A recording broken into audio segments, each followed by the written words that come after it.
नमस्कार, मी विलास बडे. न्यूज 18 लोकमतच्या या बुलेटिनमध्ये आपल्या सगळ्यांचं स्वागत. बुलेटिनच्या सुरुवातीला बातमी भिवंडीतून आहे. भिवंडी खारबाव मालोडी इथल्या टोल नाकावर मनसे कार्यकर्त्यांनी आंदोलन केलं आणि हा टोल नाका फोडलाय. काल मनसेचे नेते अविनाश जाधव यांनी टोल वसुली बंद करण्याचा इशारा दिला असता टोल वसुली बंद केली होती, मात्र संध्याकाळी पुन्हा टोल वसुली सुरू झाली आणि आज मनसे कार्यकर्त्यांनी या टोल नाक्यावर जाऊन तोडफोड केली.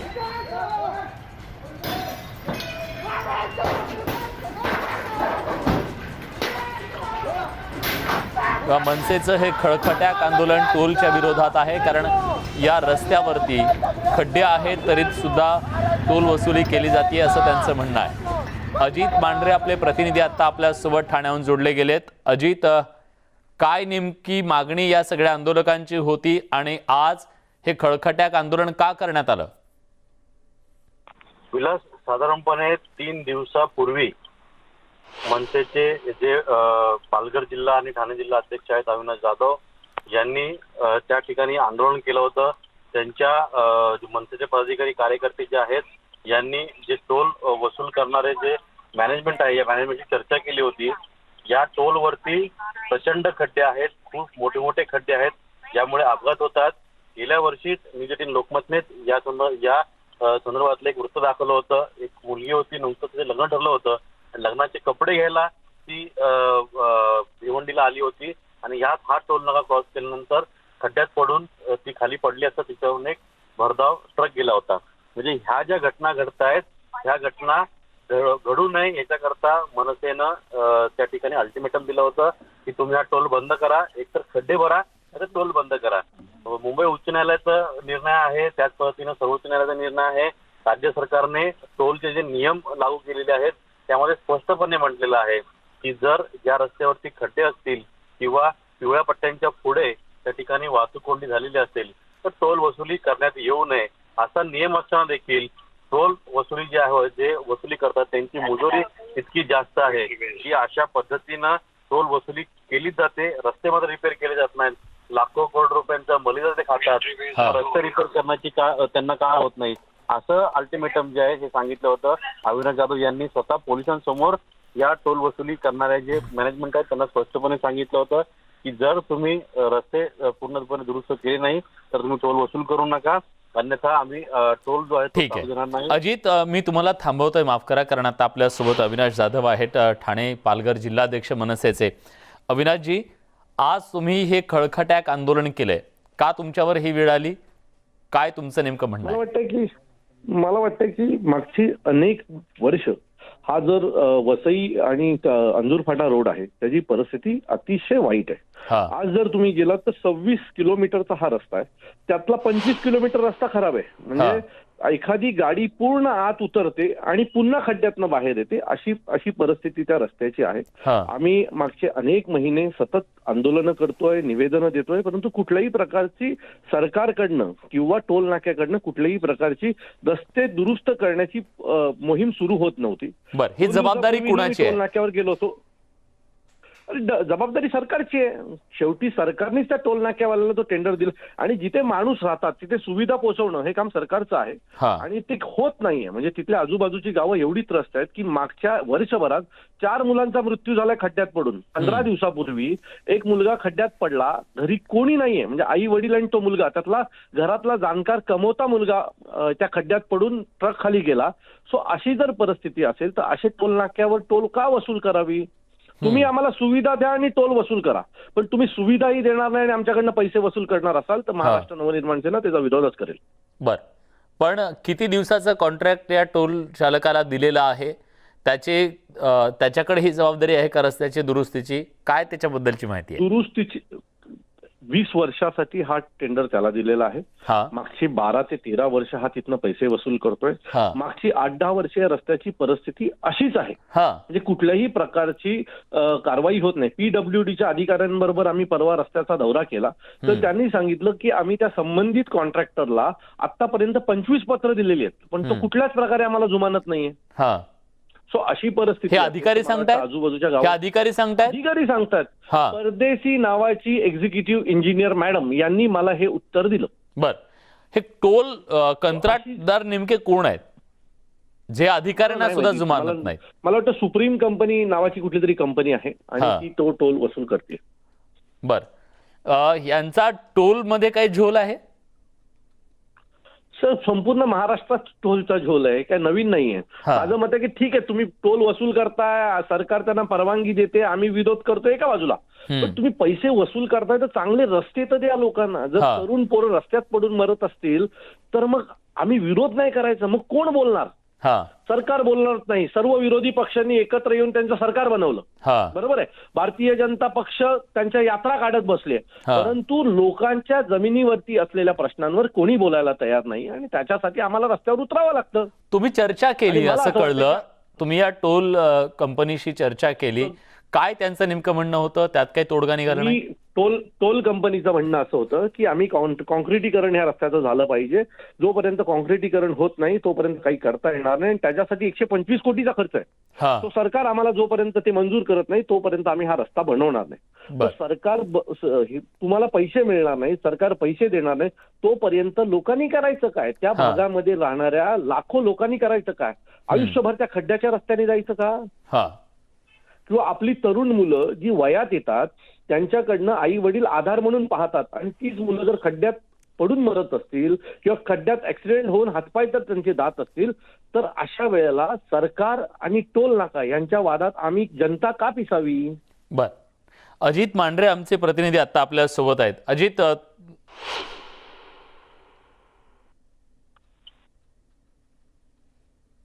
हॅलो. अजित माझा आवाज येतोय तुमच्यापर्यंत? हो, तुमचा आवाज येतोय विलास. हा, आता आपल्यासोबत आपले जिल्हाध्यक्ष जोडले गेलेले आहेत. त्यांचं असं म्हणणं आहे की या संदर्भात चर्चा झाली, पण चर्चा होऊन सुद्धा त्याच्याबद्दलचा मार्ग निघत नाही. पीडब्ल्यूडीच्या अधिकाऱ्यांचं नेमकं काय म्हणणं आहे? विलास, साधारणपणे मी मगाशी सांगितलं त्याप्रमाणे सलग 3 वर्ष 17, 18, 19 सलग 3 वर्ष आपण न्यूज18 लोकमतनेच या संपूर्ण मार्गाची जवळपास 23 ते 26 किलोमीटरचा हा मार्ग आहे. हा. या मार्गाची आपण सविस्तर बातमी दाखवली होती. मगाशी सांगितलं तसंच एक मुलगी आहे, तिचं लग्न ठरलं होतं. 2 ते 3 दिवसात तिचं लग्न होतं. लग्नाचा ड्रेस आणायला ती त्या रोडने भिवंडीला आली होती. जाताना त्या ठिकाणी खड्ड्यात पडून तिचा मृत्यू झाला. त्या कंपनीने तिला कोणती भरपाई दिलेली नाहीये. हा. त्या मुलीचं लग्न 3 दिवसावरती होतं. असे अनेक प्रकरण आहेत. एक मुलगा इंटरव्ह्यूला गेला होता, त्याला नोकरी लागलेली देखील होती. ती सांगण्याकरता तो त्याच्या घरी जात होता. तो राहत होता ठाण्याला, पण आनंद होता म्हणून ते सगळं सांगायला त्याच्या घरी जात होता. जाताना मध्ये त्या ठिकाणी याच रस्त्यावरती तो खड्ड्यात पडला आणि त्याचा दुर्दैवी मृत्यू झाला. अविनाश जाधव म्हणतायत हे त्याच पद्धतीनं आहे की जर तुम्ही टोल वसूल करताय तर रस्ते चांगले द्या. आणि हे अविनाश जाधव यांनी खरं सांगण्याची गरजच नाहीये, कारण का हा नियमच आहे. हो. हा सुप्रीम कोर्टाने दिलेला नियम आहे, हा उच्च न्यायालयाने दिलेला नियम आहे, हा ज्यावेळी टोलचं टेंडर देतात त्यावेळीचा नियम आहे. अनेक वेळा मुंबई उच्च न्यायालयाने राज्य सरकारला खडसावलेलं आहे. काही टोल जे आहेत ते बंद करण्यास भाग पाडलेले आहे. जर त्या ठिकाणी रस्त्यावरती खड्डे असतील तर टोल वसुली करणं हे कायद्याने गुन्हा आहे. असं असताना देखील जर टोल वसुली केली जात असेल तर मनसेचं, जसं आता अविनाश जाधव यांनी सांगितलं की वारंवार त्यांच्याशी भेटीगाठी केल्या, निवेदनं दिली, आंदोलनं केली आणि आता त्यांनी त्यांच्या मनसे स्टाईलने उत्तर दिलेलं आहे. आता ह्याच्या पुढे त्यांचे मनसे पदाधिकारी जे आहेत त्यांच्यावरती गुन्हे दाखल होतील, त्यांना जेल होईल. पुढे आणखीन हे सगळं प्रकरण जे आहे हे सगळं एक राजकीय पातळीवर जाईल. पण तिथल्या सामान्य लोकांचं काय? अविनाश जाधव यांचं म्हणणं तेच आहे की तिथल्या सामान्य लोकांचं काय? 25 किलोमीटर रस्ता हा छोटा मोठा रस्ता नाहीये, हा तो एक महामार्ग आहे. तो ठाणे, त्या ठिकाणी भिवंडी, पालघर आणि तिथल्या आजूबाजूची शहरं जी आहेत त्या शहरांना जोडणारा महामार्ग आहे. तिथून रोज लाखो वाहनं जातात, लाखो दुचाकीवर जातात. तिथल्या लोकांना जर काही विशेष खरेदी करायची असेल तर भिवंडीला, ठाण्याला यावं लागतं. बरोबर, हाच महत्वाचा रस्ता आहे, पण तो आज खड्ड्यात गेला, त्यामुळे हे आंदोलन करण्यात आलेलं आहे. धन्यवाद तुम्ही दिलेल्या सगळ्या सविस्तर माहितीबद्दल. अविनाश जाधव सुद्धा आपल्या सोबत होते. अविनाशजी, तुमचाही धन्यवाद. न्यूज18 लोकमतशी तुम्ही सविस्तर बोललात त्याबद्दल. यानंतरची बातमी आहे पुण्यातून. वाहतूक पोलिसाचा एक तालिबानी कारभार समोर आलाय. दुचाकी स्वाराला अगदी त्याच्या गाडी सकट टोईंग मध्ये उचलण्यात आलेला आहे आणि टोईंग व्हॅन मध्ये त्याला उचलून टाकलेलं आहे. मुजोर वाहतूक पोलिसाचा हा सगळा प्रताप समोर आलाय. राजेंद्र चलवादी असं या वाहतूक पोलिसाचं नाव असून या अजब प्रकारानं सध्या पुण्यामध्ये संताप व्यक्त होतोय.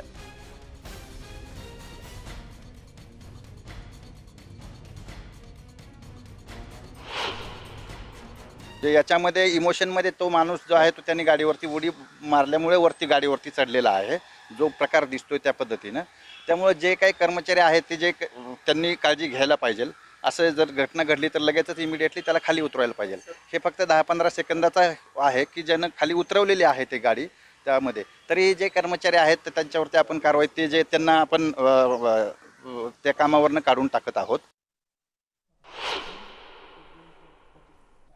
खरं तर या ज्या नो पार्किंगमध्ये लावलेल्या गाड्या असतील त्या गाड्या उचलत असताना या ज्या टोईंगवाले कंपन्या असतात किंवा कंत्राटदार असतात, अशा कंत्राटदारांकडून वारंवार अशा प्रकारचे प्रकार घडत असतात.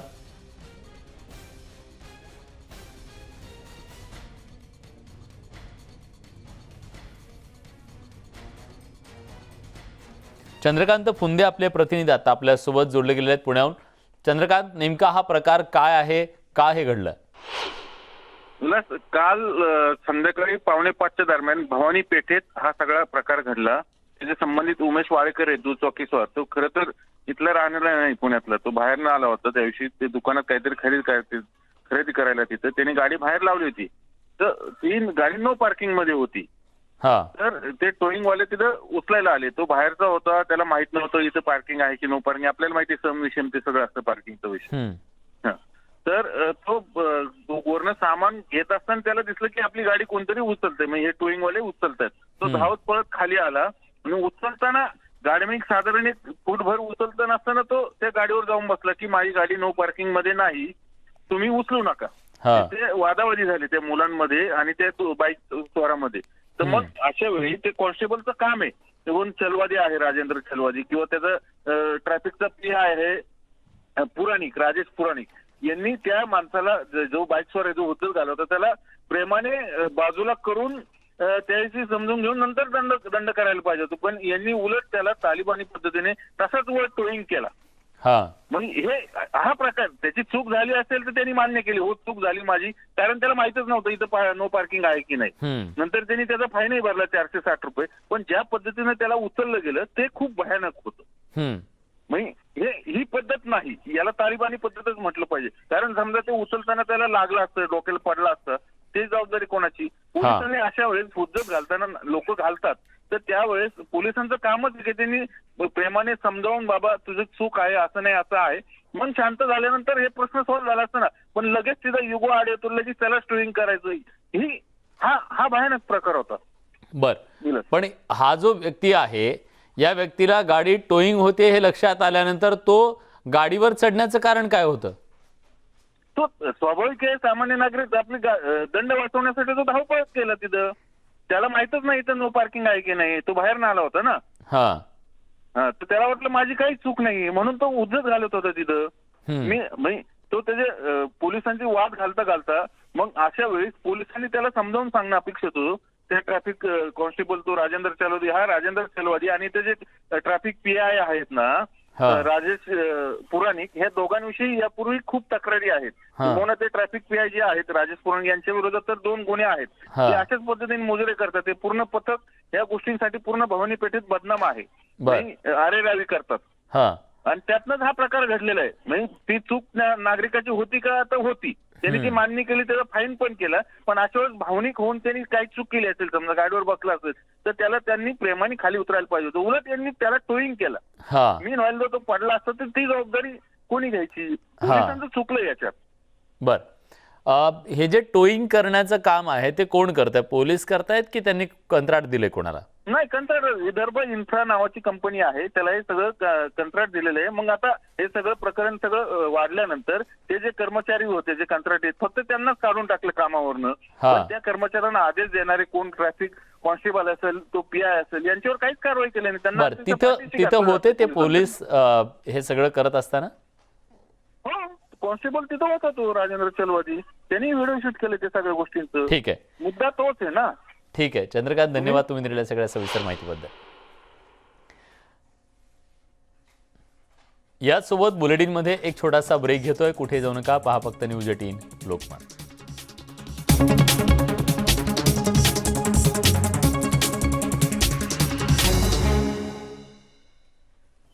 ब्रेकनंतर तुमचं पुन्हा एकदा स्वागत. तुम्ही पाहताय दुपारच्या बातम्या. केंद्रीय उद्योग मंत्री नारायण राणे यांच्या जनआशीर्वाद यात्रेचा आजचा दुसरा दिवस आहे. ही यात्रा सुरू करताना राणेंनी पत्रकार परिषद घेतली.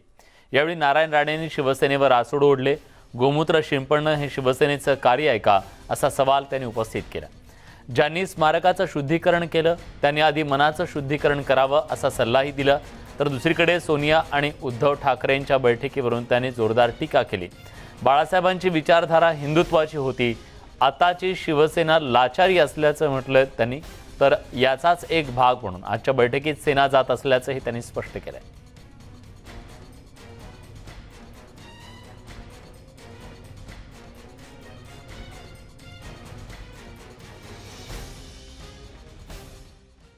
आनंद वाटला त्या बैठकीबद्दल ऐकून. तुमच्या माध्यमातून मी मला माहीत नाही, मी साहेबांसोबत 39 वर्ष संघटनेत काढली.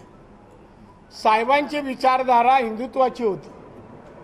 त्यांनी जे काय केलं ते हिंदुत्व आणि मराठी माणसासाठी केलं. त्यांनी कधी सलोखा आणि सत्तेच्या लोभापोटी हिंदुत्वाचा त्याग केला नाही, कधी त्याग केला नाही. मला कोणाला नमस्कार करावा असं वाटतो, कोणासमोर विनम्र व्हावं असं वाटतं, हा माझा लुकआउट आहे, हा माझा प्रश्न आहे. ते गोमूत्र ज्यांना शिंपडायचं शिंपडू द्या, ज्याला प्यायचं त्याला पिऊ द्या, त्यात माझा काही संबंध. मला काय विचारतं, त्याला विचारा ना, का शिंपडलं, काय दूषित झालं होतं. आणि दुसरं तुम्हाला सांगते, एवढं जर त्या स्मारकाबद्दल अभिमान असेल ना, तर ते स्मारक शिवाजी पार्कचं माननीय बाळासाहेब ठाकरेंचं ज्या स्थितीत आहे तिथे जाऊ शकत नाही. अशी पॅन्ट वर करून त्या दलदलीतून आत मी गेलो. दलदलीमध्ये ते स्मारक आहे. मुंबईचं परिवर्तन व्हायचं असेल, 32 वर्षाचा बकालपणा जर जायचं असेल, मिठी नदीतून वाहून जायचं असेल, तर सत्ता परिवर्तन आवश्यक आहे. बीजेपीची कॉर्पोरेशनमध्ये मुंबई महानगरपालिकेत सत्ता येणं आवश्यक आहे. आणि आम्ही मग जे परिवर्तन करू मुंबईचे, आम्ही जागतिक कीर्तीच्या शहरांबरोबर स्पर्धा करू आणि दाखवू लोकांना की आम्हीही कसं शहर बनू शकतो. संजय राऊतांना विचारला असता ते असं म्हणाले की नारायण राणे कोण आहेत हे मला माहीत नाही.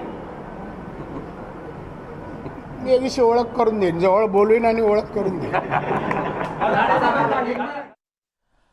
या सगळ्या बातम्यांसोबत बुलेटिनमध्ये आपण इथेच थांबतोय. ताज्या घडामोडींसाठी बघत रहा न्यूज 18 लोकमत.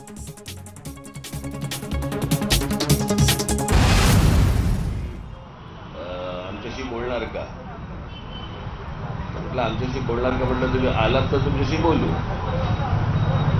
आणि म्हणून मी त्यांना हो सांगितलं. त्या होचं रूपांतर पत्रकार परिषदेमध्ये झालं. सर्वसाधारणपणे पत्रकार परिषदेची सुरुवात करताना तुम्हाला काय म्हणायचं आहे ते पहिलं तुम्ही म्हणा आणि मग आम्ही तुम्हाला विचारतो, अशी आपल्याकडची एकूण प्रथा आहे. पण मला कशावर म्हणा हे मला काही कल्पना नसल्यामुळे बहुधा मला असं वाटतं की मध्यंतरी जी माझी मुलाखत झाली त्या मुलाखतीमध्ये मी जे काही बोललो त्याच्यावरनं तुम्हाला काही 4 प्रश्न विचारायचे असतील तर ते 4 प्रश्न जे काय असतील ते तुम्ही जर समजा सुरुवात केली तर उत्तराच्या ओघामध्ये तुम्हालाही अनेक काही प्रश्न उभे राहतील. त्याबद्दलची माझी काही उत्तरं तुम्हाला भेटतील. तर मला असं वाटतं विचारायला तुम्ही सुरुवात करावी.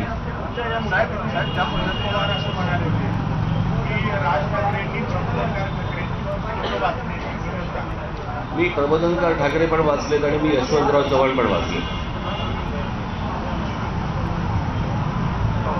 मी जे बोललो त्याचा प्रबोधनकार ठाकरे माझ्या आजोबांनी लिहिलेल्या पुस्तकांचा काय संबंध होता मला एकदा जरा पवार साहेबांनी समजून सांगावं. तुम्हाला जर 2-4 दिवसापूर्वीचीच गोष्ट त्यांच्यामुळे कोणी विसरले नसतील की ABP माझा या चॅनलसाठी मी एक मुलाखत दिली आणि चॅनलचा विषय हा स्वातंत्र्याची 74 वर्ष पूर्ण आणि 75 वर्ष पदार्पण या विषयाला अनुसरून ती मुलाखत होती आणि एकट्याची माझी नव्हती, बरेच लोक त्याच्यामध्ये होते. आणि त्या 74 वर्षाच्या प्रवासामध्ये आपण काय गमावलं आणि आपण काय कमावलं याचा थोडासा उहापोह त्याच्यामध्ये त्या मुलाखतीमध्ये होता. आणि मी त्याला हेच सांगितलं त्याच्यामध्ये की आपल्या हातामध्ये मोबाईल फोन आले, आपल्याकडे मॉल आले, आपल्याकडे अजून काही चांगले कपड्यांची दुकानं आली, आपल्याकडे काही चांगल्या गोष्टी आल्या. आपण याला प्रगती म्हणणार आहोत का आपण वैचारिकदृष्ट्या आपण प्रगत झालो असं आपण मानणार आहोत? आणि वैचारिकदृष्ट्या जोपर्यंत आपण प्रगत होत नाही तोपर्यंत आपल्या हातामध्ये किती चांगली काही गोष्टी आल्या. आज आपल्याकडे 400 चॅनल्स आहेत टेलिव्हिजनवरती. ही 400 चॅनल म्हणजे ही काही प्रगतीची लक्षणं नव्हे. आपण वैचारिकदृष्ट्या सुधारलो का, मोठे झालो का, वाढलो का, अगोदरच्या गोष्टी आपण टाकून दिल्या का, अशा अंगाने मला असं वाटतं आपण 74 वर्ष मोजली पाहिजे असा माझा तो रोग होता. आणि त्या सगळ्या ह्याच्यामध्ये अजूनही आपण जातीपातीमध्ये खितपत पडलेलो आहोत आणि जातीपातींच्या बद्दल आपण चर्चा करतो. निवडणुकींच्या काळामध्ये देखील जेव्हा भाषणं होतात सगळ्यांचीच, त्यावेळेला अजूनही आम्ही 74 वर्ष आम्ही हेच सांगतो, आम्ही तुम्हाला रस्ते देऊ, आम्ही तुम्हाला पाणी देऊ, आम्ही तुम्हाला वीज देऊ, आम्ही तुम्हाला शिक्षण देऊ, आम्ही तुम्हाला रोजगार देऊ. हे जर 74 वर्ष चालू आहे, 74 वर्ष जर समजा चालू असतील तर मग आपण काय कमावलं, आपण काय गमावलं हे आपण शोधणं मला असं वाटतं आवश्यक आहे. जात ही गोष्ट मला असं वाटतं हजारो वर्ष अगोदरपासून आपल्याकडे अनेक शतकानुशतकं जात ही गोष्ट आपल्याकडे आहेच. ही काय फक्त महाराष्ट्रात अशातला भाग नाही आहे, देशभर आहे, जगातही असू शकेल. तिकडच्या जाती मला काही कल्पना नाही.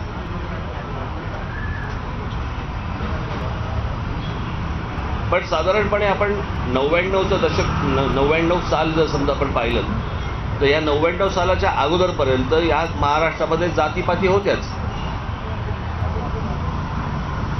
पण 99 सालानंतर जातीपातींमध्ये एकमेकांच्या बद्दलचा द्वेष वाढला, हे माझं स्टेटमेंट होतं.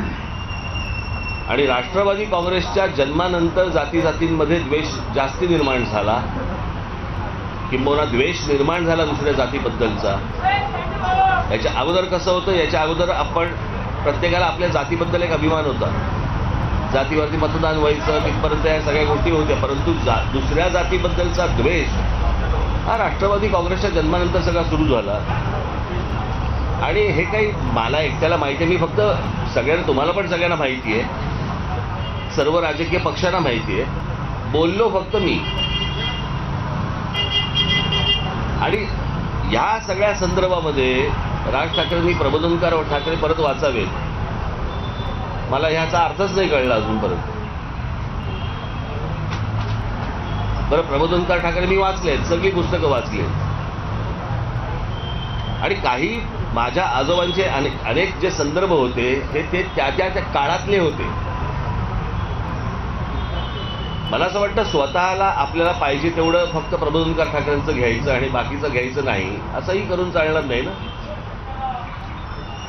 आणि म्हणून मी मगाशी म्हटलं की त्याप्रमाणे मी जसं प्रबोधनकार ठाकरे वाचले आहेत तसे मी यशवंतराव चव्हाण पण वाचलेले आहेत. तो यशवंतराव चव्हाणांनीही काय एक प्रकारचा त्यांचं आयुष्य कसं होतं, त्यांचा विचार करायची प्रक्रिया कशी होती, हेही वाचलेलं आहे मी.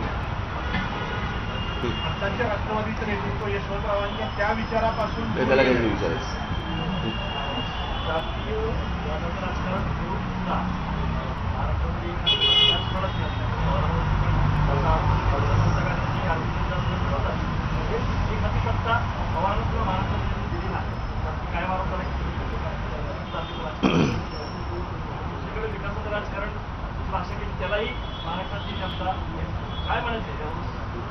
नाही, म्हणून मला असं वाटतं की मला हा जो सांगण्याचा उद्देश होता हा महाराष्ट्रातल्या जनतेला होता.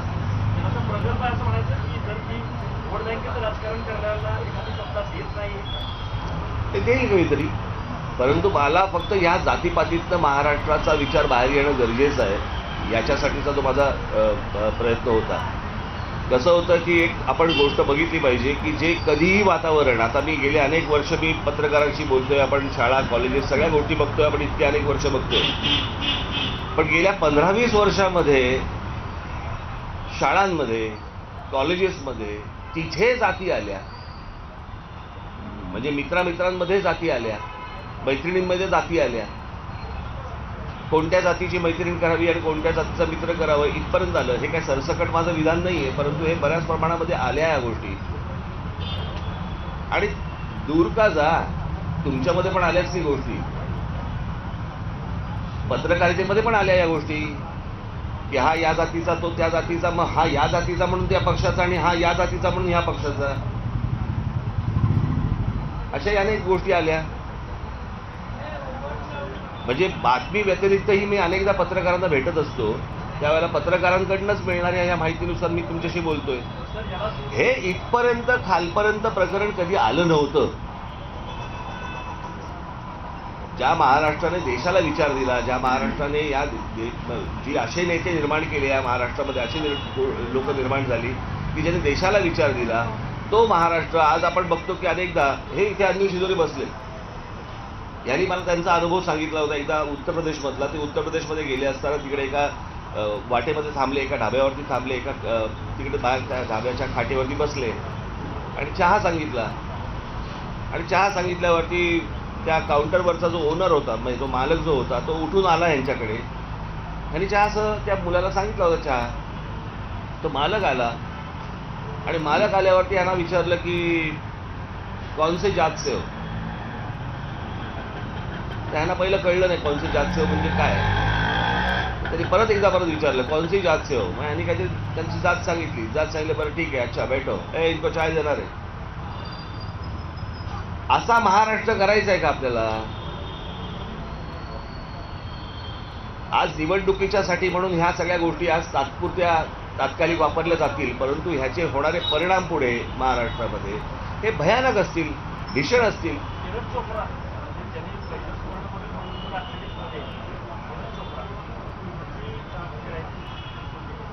त्याची जात काय?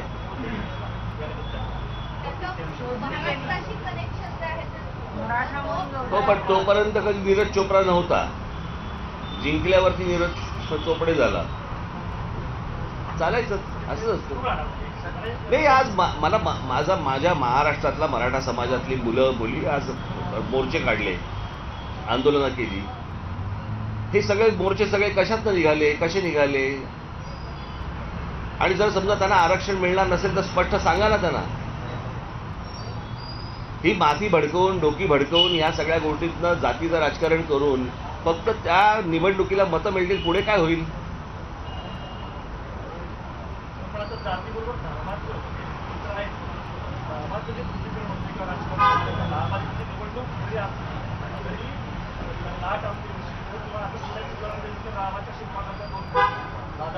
अहो, किती प्रश्न असा आहे ना, किती तुटत जायचंय, याला पण काही मर्यादा आहेत की नाही? जात आणि धर्म काय? मला सांगा, मला असं वाटतं की नरेंद्र मोदी ज्यावेळेला पंतप्रधान झाले ते विकासाच्या मुद्द्यावर झाले होते, बरोबर आहे ना? जात आणि धर्माच्या मुद्द्यावर झालेले नव्हते. म्हणजे विकासाच्या मुद्द्यावर देखील लोक मतदान करतात. आणि मी त्या दिवशी तुम्हाला म्हटलं की धर्माचा ज्या वेळेला विषय असतो, धर्माचा, तो ती गोष्ट कशी आली हे पण मी त्या मुलाखतीमध्ये मी सांगितलं होतं की ती वातावरणात ती गोष्ट होती. जातीचं काय चाललंय? जातीचं वातावरण तयार करण्यात येतंय. आणि ह्याच्यातनं तुम्हाला आठवत असेल की मी शरद पवार साहेबांची मुलाखत घेतली होती इथे, बरोबर आहे? तर त्याच्यावरती काही पत्रकारांनी सुरू केलं की राज ठाकरेंनी भूमिका काय बदलायची त्याच्यामध्ये. तुम्ही जर बघत असाल तर मी त्यांच्या वाढदिवसाच्या त्यांचा वाढदिवस ज्या वेळेला होता त्यावेळेला मी भाषण केलं होतं, आठवतं तुम्हाला? आणि त्या माझ्या भाषणाची सुरुवात अशी होती की आजचा दिवस पाहता काही गोष्टी या राखूनच ठेवल्या पाहिजेत, बरोबर आहे? त्या आज बोलून चालणार नाही. वाढदिवस असतो त्यावेळेला आपण चांगलं बोलतो. आता चांगलं बोलतो म्हणजे भूमिका बदलली.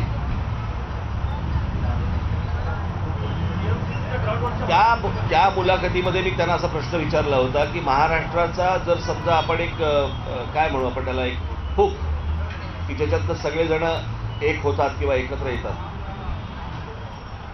असं काय वाटतं तुम्हाला? मला साधारणपणे अंदाज होता ते काय उत्तर देतील. त्याप्रमाणे त्यांनी उत्तर दिलं की छत्रपती शिवाजी महाराज.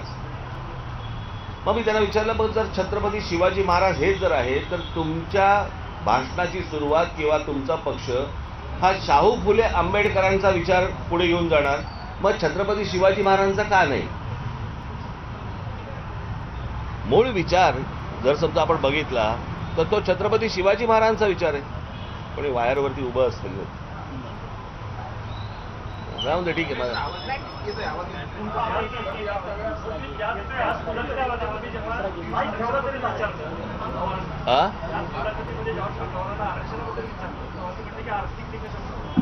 आर्थिक निकष असला पाहिजे बोलले होते ना, बरोबर की नाही? प्रश्न असा आहे की मी ज्या वेळेला एखादी गोष्ट बोलतो त्यावेळेला तुम्हाला ते खूप सोपं जातं बोलायला की अरे राज ठाकरेंनी भूमिका बदलली. हे बाकीचे ज्या वेळेला सगळ्या भूमिका बदलत असतात त्यावर तुम्ही नाही रे बोलत. मी काढून दाखवीन तुम्हाला.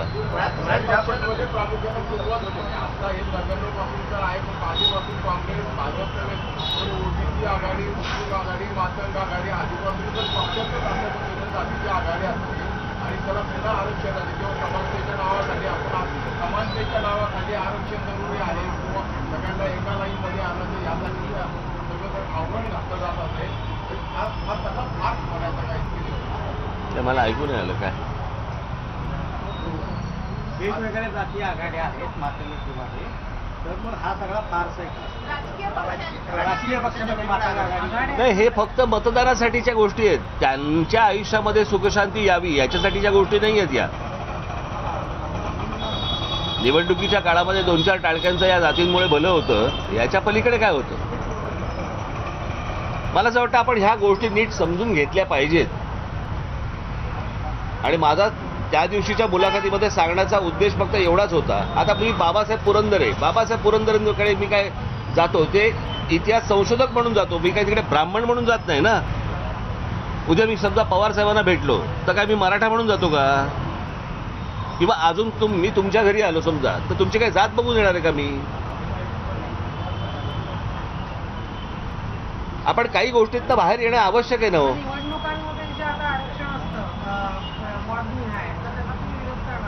कुठलं वॉर्ड निहाय? मला असं वाटतं वॉर्ड निहाय जे आरक्षण असतं त्याच्यामध्ये स्त्री पुरुष हेच खरं तर आरक्षण असलं पाहिजे.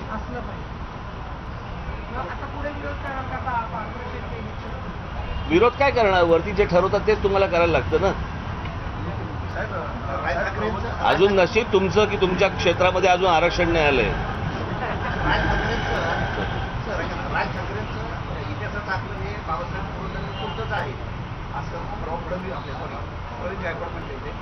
नाही, मुळात ज्याचं काही आकलनच नाही त्याच्याबद्दल काय बोलायचं. मी काय वाचतो आणि मी काय वाचलंय हे मला माहिती आणि माझ्या पक्षाला माहिती आणि सगळ्यांना माहिती. कळलं का? मला मोजायचा प्रयत्न करू नये. देवळाचा धर्म आणि धर्माची देवळ याच्यामध्ये पूर्ण लत्ता पहार या सगळ्या जातीपातीवर केलेला आहे. तर आजच्या काळात जेव्हा हे जे संदर्भ होते त्या काळात जरी असतील आजच्या काळात हिंदुत्वाची व्याख्या त्या प्रबोधनकार घटनेची आज महाराष्ट्र आणि देशाला लागू व्हावे असते. हे बघा, पहिली गोष्ट ना, प्रबोधनकार तुम्हाला पण परवडणारे नाही. कळलं का? उगाच तुम्ही प्रबोधनकार ठाकरे उगाच मध्ये मध्ये आणू नका. मग आणायचं असेल ना पूर्ण प्रबोधनकार ठाकरे आणलेत ना, मग तुम्हाला कळेल आपण कुठे होते. हे त्या काळातल्या गोष्टी आहेत. या काळातल्या गोष्टी बोलू आपण.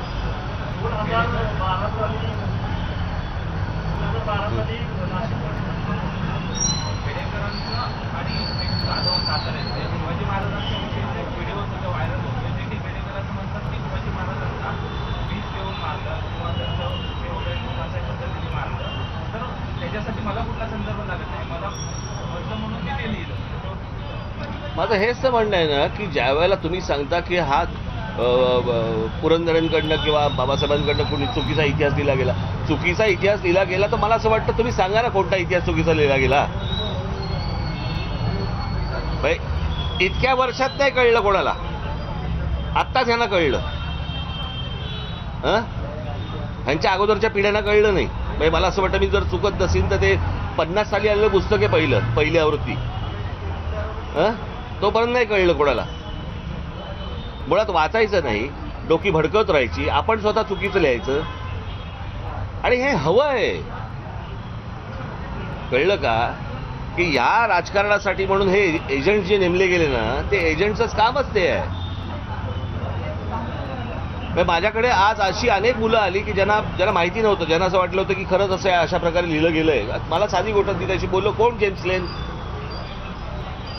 कुठे तो सध्या, आग लावून गेला. मग कोणी आग लावायला सांगितली, त्याच वेळेला नेमका कसा काय आला. आणि म्हणून मी त्या दिवशी एक शब्द वापरला की हे सगळं वेल डिझाईन आहे.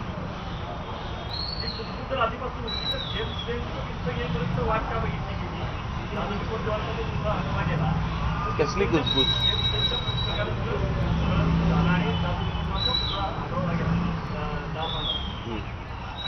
तेव्हाही मी बोललो होतो, पण मी तेव्हाही बोललो होतो, तुम्हाला आठवत असेल तर, की या गोष्टी काही संदर्भ माहिती नसताना या सगळ्या गोष्टी मुद्दामून चालू आहेत. आणि हे फक्त जातींमध्ये फक्त द्वेष निर्माण करण्यासाठी या गोष्टी सुरू आहेत. मी सांगितलं ना, राष्ट्रवादीच्या जन्मापासून झालं ते. कोणाचं काय बोलताय, याच्यावरनंच आज पत्रकार परिषद होते ना. राष्ट्रवादीच्या जन्मापासून जातीचं राजकारण म्हटल्यानंतर या 3-4 दिवसात परत शिवाजी महाराजांच्या आणि त्यांच्यामध्ये घेऊन काहीतरी वेगळं प्रश्न जातीचं. बघा, जातीचं राजकारण करणं, ऐतिहासिक संदर्भ असणं, इतिहासातले संदर्भ देणं, इतिहास काय हे सांगणं, ह्या वेगवेगळ्या गोष्टी आहेत. कळलं का. प्रश्न असा आहे की तुम्हाला मराठवाड्याचा पाण्याचा प्रश्न जर सोडवायचा असेल तर तुम्ही त्याच्या आधी जॉर्ज बर्नार्ड शॉ वाचा. काही संबंध आहे का एकमेकांचा.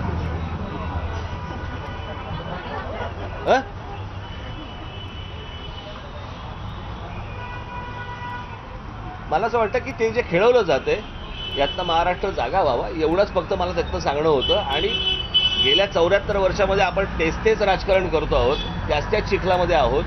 त्याच्यामुळे आलेली आयुधं, आपल्या हातामध्ये आलेली आयुधं, ह्याला आपण प्रगती मानू नये, एवढाच फक्त त्या अख्ख्या मुलाखतीचा माझा उद्देश होता सांगण्याचा. तुम्ही जे सगळं आत्तापर्यंत बोलतात, तुम्ही मुलाखत दिली, आता जे सांगतात, अशा सगळ्यात जास्त इम्पॅक्ट हे पुण्यामध्ये निर्माण होतात. सगळ्यात जास्त पुण्यामध्येच असं कंडिशन आहे. आगामी पुणे महापालिकेची निवडणूक आहे, परत शिवाजी महाराजांचा मोठा आहे, हा सगळा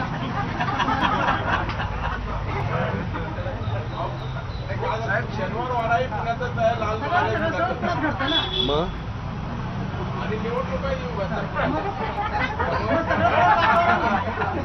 त्याचा काही संबंध नाही याच्याशी. त्याला वेळ आहे अजून, ते पण होईल की नाही माहित नाही. येत नव्हतं तेव्हा काय येत नव्हतो, येतोय तर काय येतोय. अरे वा, पुणे महापालिकेत तुम्ही काही वेगळी भूमिका वगैरे असं परत वेगळी भूमिका चांगली. आता ही चांगलं होईल ना पुढे. माझं असं म्हणणं आहे, निवडणुका ज्या वेळेला येतील त्यावेळेला मला असं वाटतं आपण या गोष्टी बोलाव्या.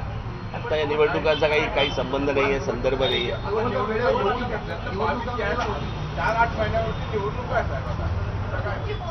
तुम्हाला घाई झाली असेल.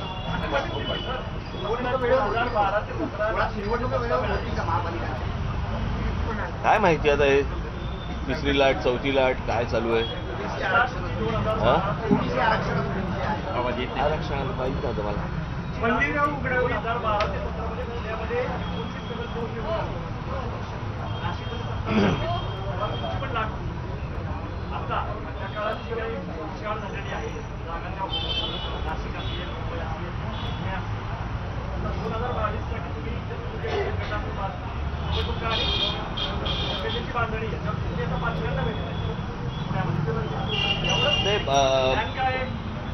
पहिली गोष्ट म्हणजे गेले 1.5 वर्ष तुम्ही आम्ही सगळेच घरात होतो.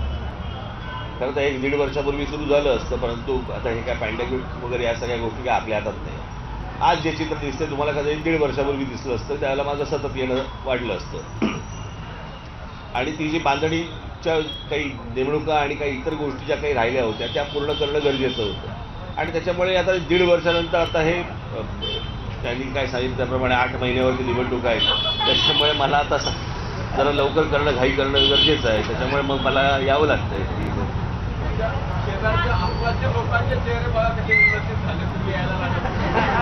मला तुमच्यात पण दिसतोय.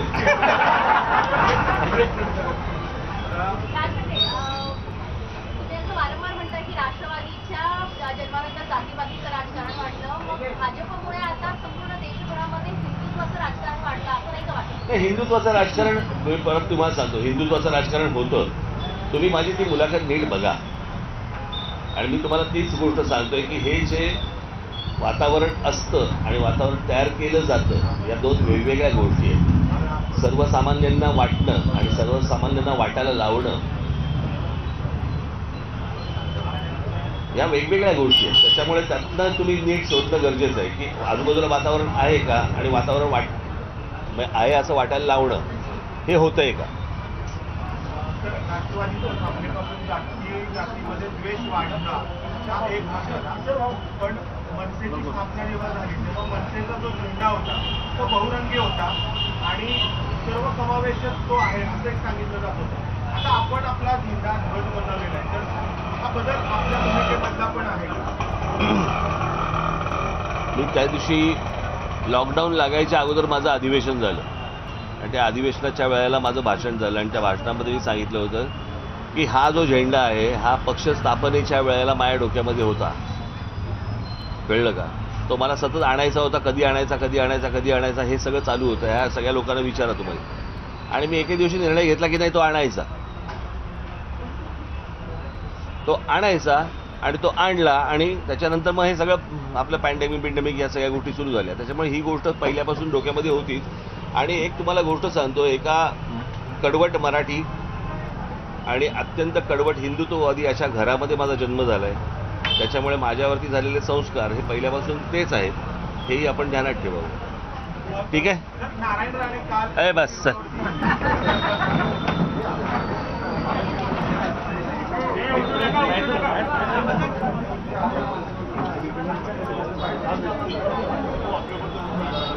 पुणे दौऱ्यावर असलेले राज ठाकरे यांनी घेतलेली ही पत्रकार परिषद आणि या पत्रकार परिषदेतून जो संवाद राज ठाकरेंनी साधलेला आहे त्यातलं त्यांचं महत्त्वाचं विधान ते म्हणजे जातीय वातावरण तयार करण्यात येतंय आणि निवडणुकीसाठी जातीपातीचं राजकारण करणं हे वाईट आहे आणि महाराष्ट्र या जातीच्या राजकारणातून विचारातून बाहेर येणं गरजेचं असल्याचं त्यांनी म्हटलं. आणि पुन्हा एकदा त्यांनी राष्ट्रवादी काँग्रेस या पक्षाबद्दल तेच पुनरुच्चार केलेले आहेत. राष्ट्रवादीच्या जन्मानंतर जातीयवाद उफाळून आला याचा पुनरुच्चार आज देखील यावेळी संवाद साधत असताना राज ठाकरेंनी केलाय.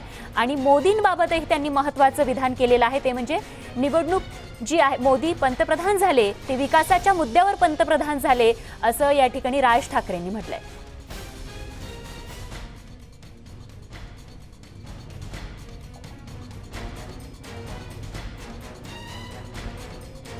तर पुण्यामध्ये राज ठाकरेंची ही पत्रकार परिषद पार पडलेली आहे. सध्या राज ठाकरे दौरे करत आहेत राज्यभरातल्या काही महत्त्वाच्या जिल्ह्यांमधून आणि येऊ घातलेल्या निवडणुकीच्या पार्श्वभूमीवरती राज ठाकरेंचा हा दौरा या ठिकाणी आपल्याला पाहायला मिळतो. आज ते पुणे दौऱ्यावर आहेत. तर अशीच राज्यभरातली, देशभरातली आणि जगभरातल्या बातम्यांची अपडेट घेऊन आपल्यापर्यंत येत राहणार आहोत. तुर्तास या बातमीसह या बुलेटिनमध्ये इथेच थांबतोय. ताज्या अपडेटसह लगेच परत येतो. बघत रहा न्यूज 18 लोकमत.